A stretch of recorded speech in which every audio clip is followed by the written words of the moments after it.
Hey guys, welcome to another East Coast Rams podcast. I'm your co-host Ashton here with my awesome co-host Zach. Zach, Merry Christmas, Happy New Year.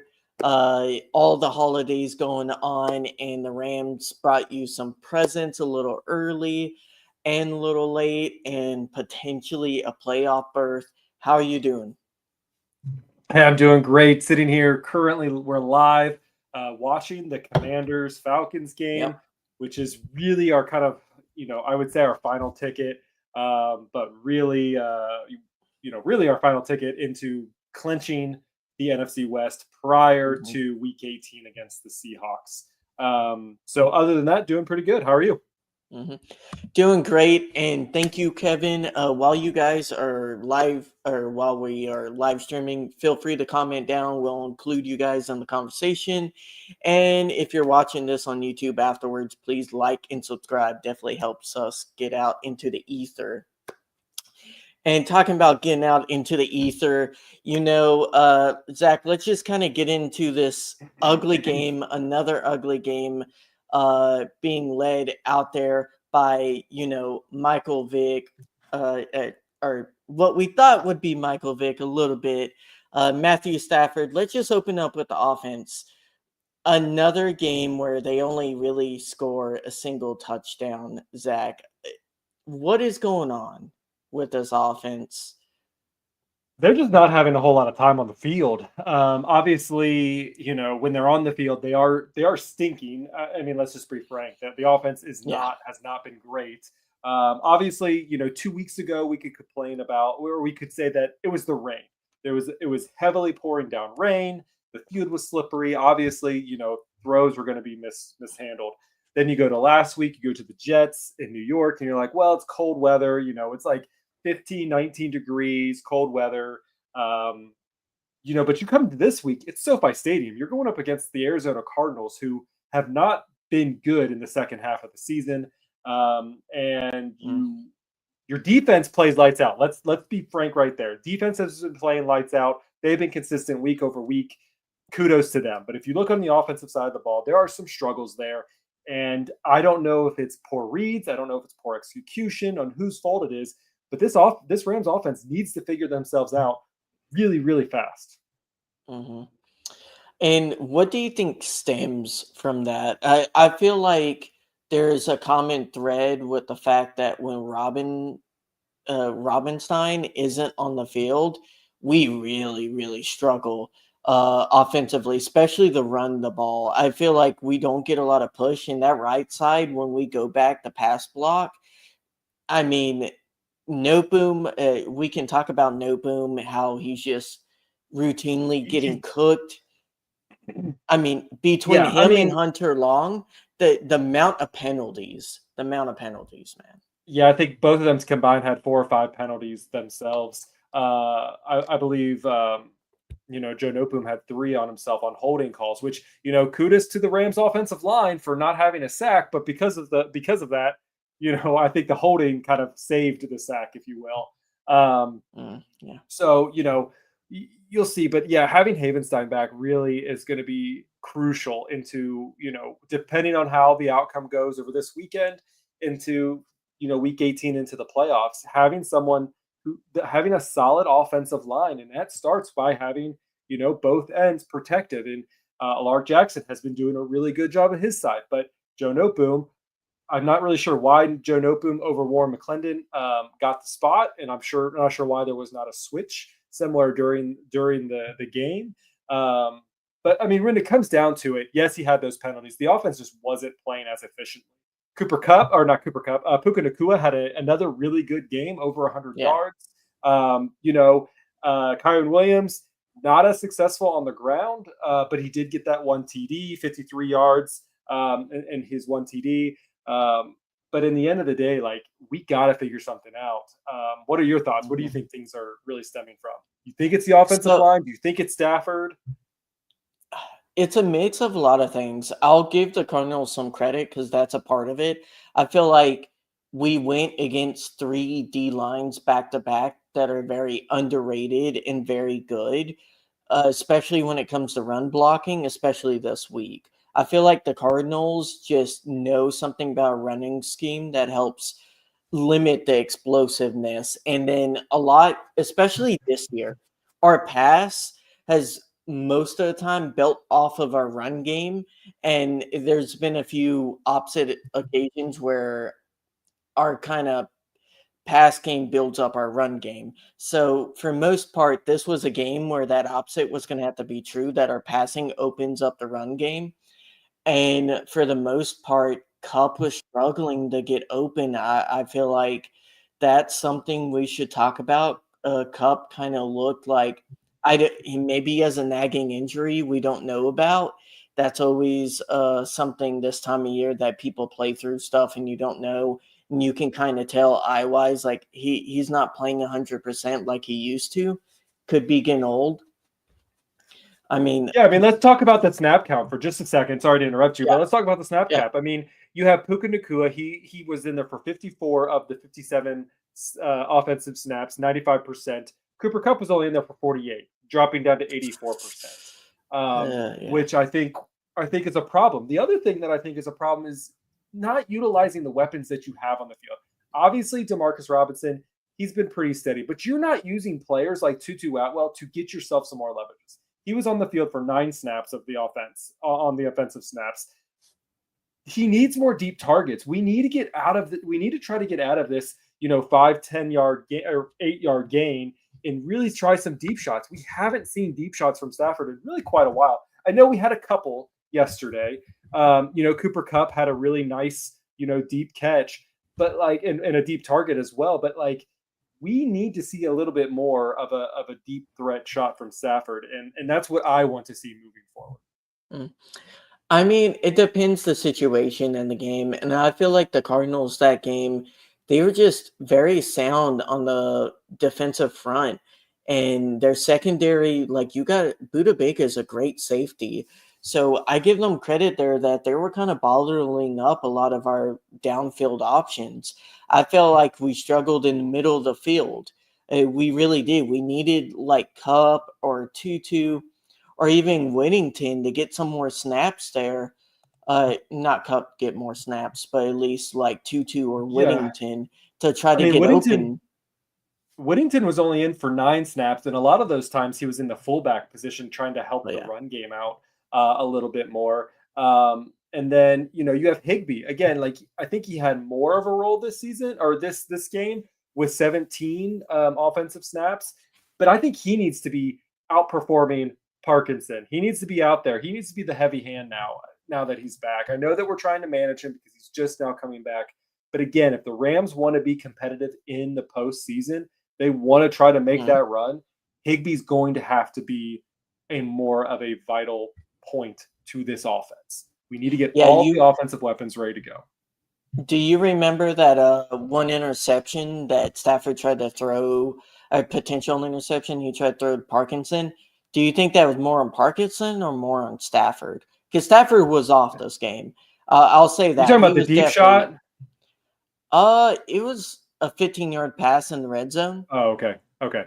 It It was wasn't. like It 15 wasn't or the one. 12, and I believe it was a cornerback kind of like cut in front of Yeah, I mean, Cardinals had Parkinson. quite a few dropped balls that they could have, Yeah, picked Stafford off with. very But fortunate. luckily, very fortunate that didn't happen. I don't think, I don't think Parkinson's the guy. I don't think Hunter Long's the guy. I think we need to really reevaluate our tight end position moving forward. I know you've been kind of preaching this, really from the jump. I know obviously big things about Blake Bowers. He broke Puka Nakua's his rookie records today. So Yeah. um, but again, like if you got if you got Bowers, then you wouldn't have Jared Verse. You wouldn't probably have Brandon Fisk. Yeah. And two players who again had another excellent night, especially Fisk. Yeah. I've been saying this for 2 or 3 years because our offense has a void at tight end, and I like Higbee. He's a good player, but he's not great. If we get a great player there, I feel like McVay's system on top of like Kyron and Puka, it could be very explosive with a good tight end. So I hope they go there because it seems like Zach will be picking later in the first round. and most of the tight end options won't be picked until around then. And there's one or two solid options. Still, no one as much as I really love Brock Bowers coming out of draft, but yeah, I mean, it's definitely a need, and we'll talk about that in the off season. But Higby looked good, didn't look great. He still looks a little injured, a little bit, little slow. Still better than Parkinson. And can we talk about Long? Just like, why is he on the field if he keeps on getting these penalties? He feels I mean, like obviously he's on special teams. I mean, that's where he got a couple of those penalties was on special teams. yeah, but he's like, I hate doing this with players. I don't like calling out negative stuff with players, but this is almost every week he's getting 3 or 4 penalties, or like 2 to 3. That's just unacceptable. And I know it probably irritates McVay because that's like his big thing. Don't hurt yourself with avoidable penalties. Yeah, and I think Stafford, both McVay and Stafford kind of came out after the press, after the after game press conference, and basically like we need to have better execution. Both Stafford Mm. and McVay both said it all starts with me. I think those two are going to really need to think going through this week on how they want to prepare for the next game. And maybe there has something to do with, it was holiday week too. I don't know what all the Rams, holiday schedule was for this week. Maybe they just had they had more off time this week and it cost them offness. So I don't know. It's not an excuse. They need to get better if they want to have a playoff run. Yeah. But let's talk about the defense really, because the defense is, again, what really solidified this win. I will say, if I had to point out one negative part about the defense, is that they're keeping the ball. They're staying on the field way too long. Yes, you could say that it's the offense is also getting out on the field, but man, oh man, they are allowing these other offenses to stay on the field for 6, 7, 8 minutes of drive, which is fine if that's all they get is a field goal. But really, like, you're taking up Mm. so much time. You're staying on the field longer. You're getting more tired, and you're also not allowing your offense to have more opportunities on the field. That is probably my one negative point. But at the same time, 3 weeks in a row, they've kept teams under 10 points. So I have to have a major kudos to Oh, that yeah. defense, that young defense that we have. They're playing like a top 5 defense. They really are. Uh, it's not a perfect defense. That's why they're not the number 1 or number 2 or even number 3 defense in the NFL. But we have a top 5 defensive line, and they're all rookies and second-year players. Now, the issues with the defense and what they need to fix going forward and after the season, in my opinion, it's having better, uh, 1 or 2 better linemen at stopping the run. I feel like this D line, that's their kryptonite, is if you can run on them, they kind of start getting gashed and gashed and gashed, and they still struggle with contain. They've gone better since the beginning of the year, but that's still a problem with mobile QBs or running backs. They just don't hold contain well. And then on top of that, our secondary is lacking a lockdown corner. We can sing the praises of Kello, and me and you have been very, let's say, more positive than most of the fan base towards Kello. And you can tell me if you disagree with this, but he's not the solution for the future. I feel like he's a great rotational player. He should definitely get paid like cornerback 3, maybe cornerback 2 money, like 12, 13 mil. I would be fine paying him that, but nothing more because we need a lockdown corner. And I feel like our safety core is missing someone with slightly better coverage. Cameron Curl, I loved his signing. I think he's played great. He had issues tackling this game. So uh, a lot of holes there that could make it a perfect defense. Yeah, I mean, let's talk about Akello Witherspoon for a second, because again, yeah, I've been a big fan of Akello Witherspoon. I do think that the Rams should have signed him on for this season. Oh, yeah. Maybe not. Oh, I mean, he should have got snapped up. Someone should have picked him up after his season last year. Didn't. The Rams were able to take that opportunity and bring him back, especially when things started to get a little hairy in the secondary. But Witherspoon last night, 3 catches allowed for 5 targets, 38 total yards allowed. Only 2 yaks allowed, an interception and a pass breakup. So he had a good night, and obviously he sealed the game for the Rams. I mean, it was Yeah, that. I mean, nuts catch. 40 seconds left in the game. The Cardinals were marching down the field. They are about to end the game and not give Stafford the opportunity to get the ball back.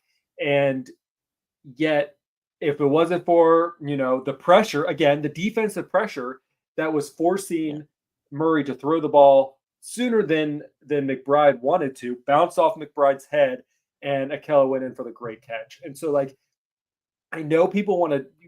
He's just built differently, and it's a he has a lot more of a wiry frame. He's longer in the arms, longer in the legs, able to do things that most defensive backs just can't do because of their size and their build. He's perfect for that spot. Do I think he's CB1? Probably not, but he's definitely in that CB2 rotational piece period that I think he would get more snaps than not. And I think he does. I think he does have a future somewhere, whether it's with the Rams or not, unclear at this point.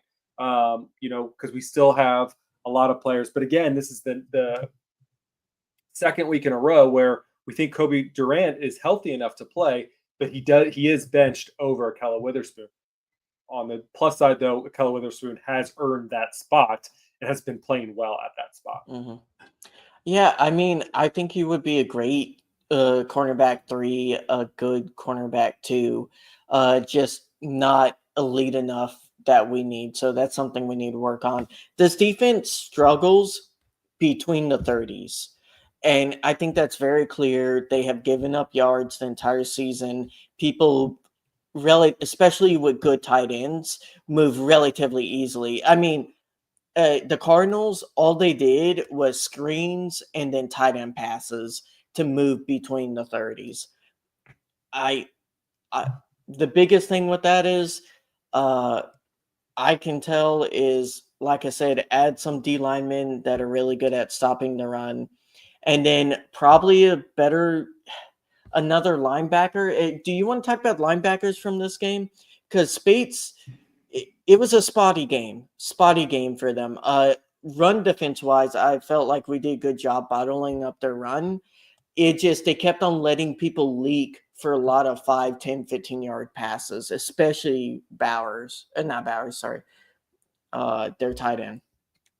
Yeah, McBride. Yeah, I mean, McBride had his day. I mean, he finally got his touchdown that he's been looking for all season long. Obviously, he was the highest targeted player on Arizona's side. But like you said, the Rams did minimize the run, only leaving Michael Carter to 70 yards, keeping James Conner to only 4 yards total. He only had 4 carries, but keeping him limited as well. Again, the Rams defense played really, really well. I just need them to start stopping them sooner to give the offense, like I said, a couple more chances. All these plays. They don't do good on third down. 5 minutes. Right? Like, they don't do good on third down until the red zone. I feel like when they get in obvious passing plays, that's their bread and butter.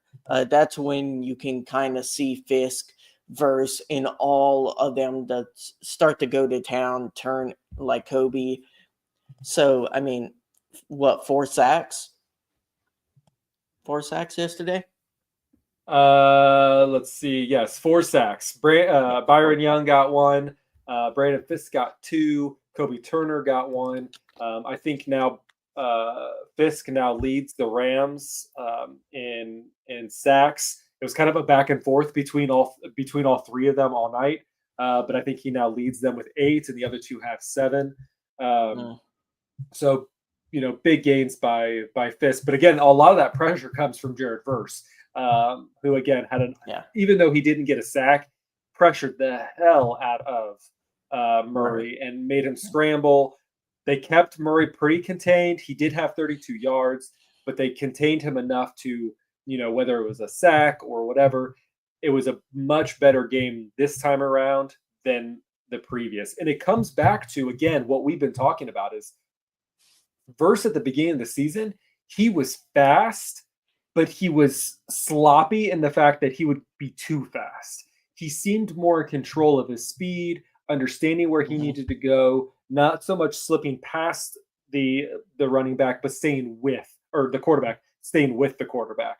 So Mhm. again, I think they're making progress as they continue to work each and every week, and I think it's showing again every week that they're on the field. Yeah. And we're being very nitpicky here. I mean, this defense, a lot better than what we expected.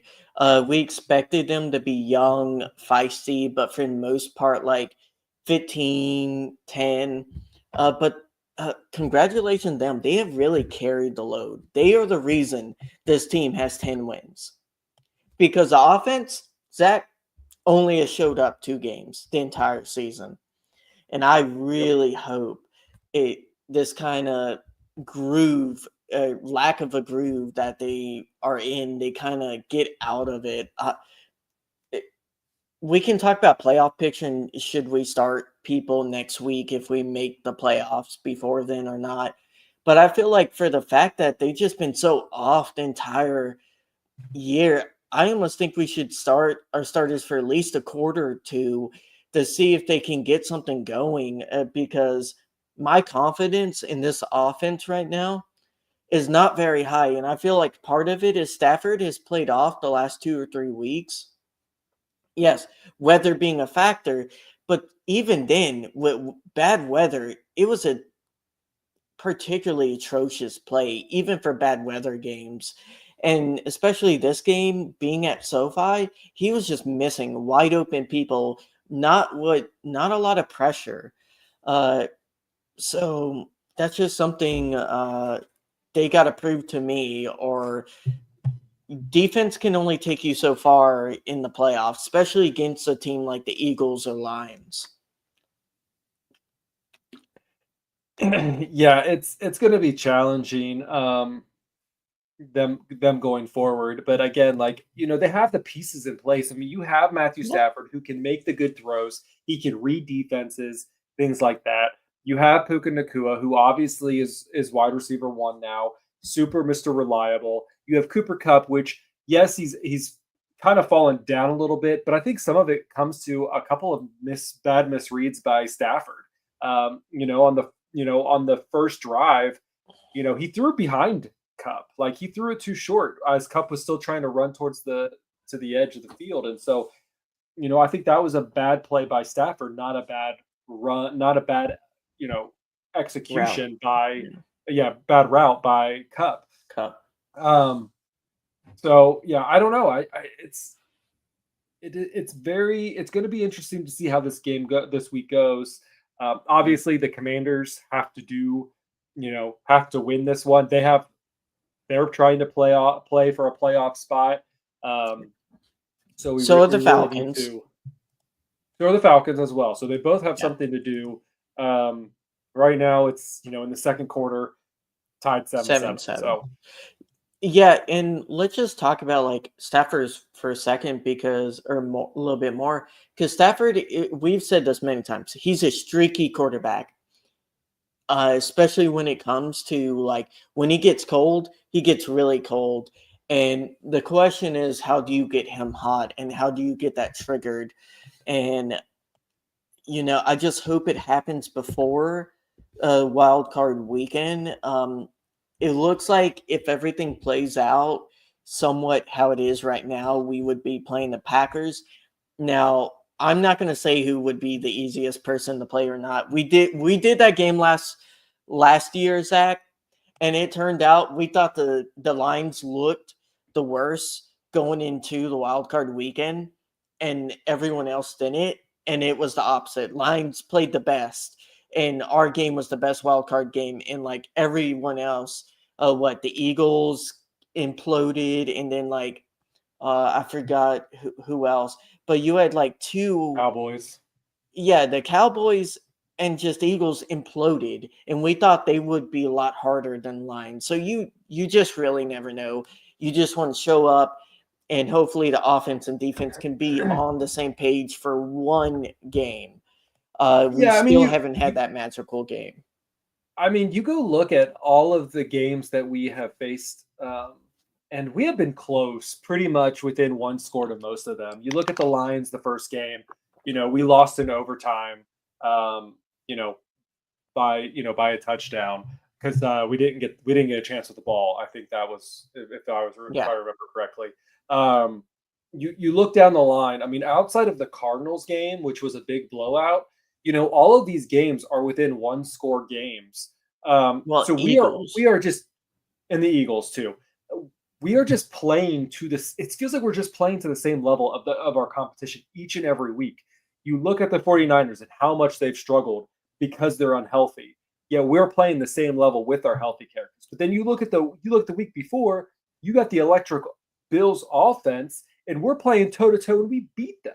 You look at Thursday Night Football weeks prior to that, and again, we come out and we slam, the NFC, currently the NFC North's, number one seed right now. Like, it's these games that we're just playing to the same level as these teams, and we're not just executing at our own efficient high level that we can. I will say we did enter in our 10th win. So Mhm. that's awesome that we are, under Sean McVay, we've had all but one winning season.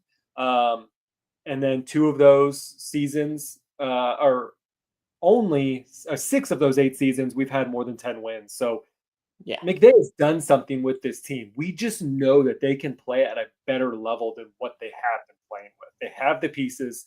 Now they need to just put them all together. Yeah, and hopefully McVay can kind of unload his playbook in the playoffs if we do make it. We're still one win away, guys. So we either need uh, the Commanders or the 49ers to win. And then we have 7 other options if both of them lose going into next week, if we happen to lose. So basically, the Seahawks need to win next week and have a royal straight, a complete flush of every person in the strength of victory tiebreaker to go their way, which is like out of 13, I think. It's just really crazy that we had to get down to, the fifth tiebreaker, for this last spot for the NFC West. So just always think that's crazy. Yeah, I mean, if we wouldn't have lost to the Bears or like Dolphins or like some of these teams that if we were a little bit more healthy and played a little bit better, it would have helped out a lot. But it is what it is. We have strung together some really, I guess you can call them feisty wins. Offense needs to play better. We have said that many times, but they Yep. have 10 wins. And I think would you predict them to have? Did you? I think you said 11, and I think I said 10. I was somewhere into the 11-12 range. Um, Yeah. and then, yes, I think you were around the 10 range. So, we're kind of hitting our marks there. Still have the Yeah. potential to get the 11th. And, we knew this was going to be a challenging year. We just thought it was more going to be a defensive challenge than an offensive challenge. We had You never injuries know. at the beginning. I think Cup isn't 100%. I think Um, that is a problem. Um, I'm still hopeful. If we're looking to the future, I'm still hopeful that they keep Cup on. I think the deal gets restructured a bit to kind of um, help the Rams out. Again, it's either he stays or I think he might retire. I don't think he wants to go to a different team at this point. In his career, but he does bring a lot of um, usefulness, I think, to this Rams offense. Even if he is, wide receiver 2 or a wide receiver 3 spot, I think he does bring value, especially while you still have players under a rookie contract. do you think so? You got 3 options for the future of the wide receiver 2 spot for the Rams. Do you prefer they go the free agent route? Do you prefer they try to draft someone in the first or third round? Or um, they try to keep Cup and run it back with just him as the primary second wide receiver? I mean, obviously, I think they're going to find someone in free agency. I wouldn't be Yeah. surprised if you just have someone else as wide receiver 1, 2. Like, whether you have a wide receiver 1 and then wide receiver 2A and 2B, like we've kind of talked before. When Puka was healthy and when Cup was healthy, we kind of considered them 1A and 1B. Now I think Puka has solidified himself as wide receiver 1, but I think Cup brings a lot of value. He's mentally tough. He's really he's a genius at that spot. He knows what he's doing. He knows how to read the defense. He's able to help Stafford out in drafting concepts, things like that. He's able to you got Puka who calls him coach. Like he's able to train these new receivers as if they were himself. And it's just great that Puka is that sponge who's able to take Cooper Cup's information and bring it to life. And that's what we need. And I think losing that is going to be a detriment to the Sean McVay offense. Mhm. Yeah, I personally wouldn't mind us trading up to get McMillan, the wide receiver out of Arizona. I am super high on him, but we'll see what they do. They could try to trade him away. There was interest in him. If they do keep him, I wouldn't mind getting Higgins, or Garrett Wilson has talked about not wanting to be in New York if Adams is still there. So I know that some fans are they're thinking that there's frustration within Cup, and I think he is frustrated. I think that he is frustrated that he's not producing because he is a competitor. mhm. He's an athlete who wants to succeed, but he's also not selfish enough to, this is a me party. I'm going to be super selfish. That's not who Cooper Cup is. And so I see him as just a different player who just brings so much value to the team, and whether he's getting all the snaps or not. But I also think it has to do with the amount of plays that the offense is having. When they're getting 3 and out or they're not having any time on the field, obviously the opportunities are going to go down significantly. A part of that, though, is a lack of good execution, especially on first down, and or shooting ourselves in the foot with penalties. And how many times have we said it this year, Zach? When they get in negative territory on second and third down, like a 2nd and 15 or a 2nd and 20 or like 3rd and 15, this offense, it can't do anything. It feels like we can't convert over 10 yards when we have those negative plays. This offense just can't take that. Where in 2018 or in 21, you felt like at any moment we could strike deep, even if we had a negative play. This offense just is less dynamic in that kind of aspect. I would be curious to know still, like the percentage of double coverage to the wide receivers. Is Cooper Cup still getting more of a double coverage look, or is it Puka Nakua? Like Yeah. I don't know those stats specifically, and maybe I'll do some research this week to kind of understand that a little bit, because again, that could also play into a factor too. I would think that Puka should be getting more double coverage. I mean, this kid is having 100-yard games every single week. He missed 5 games and is still crunching or just about to hit 1,000 yards. So I don't know. I don't know what the answer is. I don't know what the Rams are doing per se, but it just feels like I get that the Rams want to play with their wide receivers as blockers. They've been very successful in that, but I think a lot of times that also is a detriment to you don't have enough weapons to throw the ball when you want to throw the ball. So And that's where a great tight end would help. Just putting I that think out so. there. Yeah. I think so. And I think the Ram, again, going back to Higbee, I think when we had Higbee, we had one more option. When you have Parkinson, when you have Davis, when you have Hunter Long, I think those options aren't there like they were when you had a Higbee. Whether you not think Higbee is a good tight end, he's way better than what we currently have had. Yeah. And I think for the future, that's just what we're going to have to look at. But I agree. We do need to look at the Yes. future of tight end. Future tight end, future at right tackle. Havenstein is not getting younger. We do not have realistic replacement options right now because it does not look good whenever replacements come in. And defense has some growing, but it's exciting stuff. Zach, me and you, we thought there was a good chance they would be back in the playoffs, but there was a lot of uncertainty. Like last year, a lot of young players, a lot of players that, you can't assume will grow because it's the NFL. A lot of players come in and go through that meat grinder and never make it out. And we have seen that a lot, but, credits need. The last two drafts have been remarkably great. And let's just hope that trend continues going to next year, because I feel like we are building a really contending, full contending team this year. And let's talk about this real quick, Zach. We're probably going to win division this year. But going forward, like in this year, what do you think this team is? Do you think they're a contender currently? Or like what is a success for this season and what's a failure? I mean, going into the playoffs, I think is always somewhat of a success. I really think that the Yeah. Rams do want to.